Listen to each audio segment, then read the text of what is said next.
Hi, in this video, I will show you how to access Help Center in Ambire Wallet.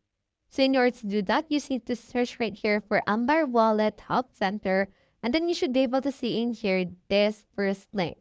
Just head over and click on this Ambire Wallet Help Center option, and then it should be able to redirect you to that link.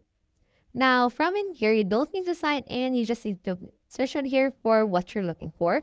So for example, let's search in here for forgot password or any password related issue. So let's search in here for that. And then after you have typed it, click on search option. And then it will show you some articles related to that. However, if your query is not about this, or you can't find it right here, you can click on the support option right here.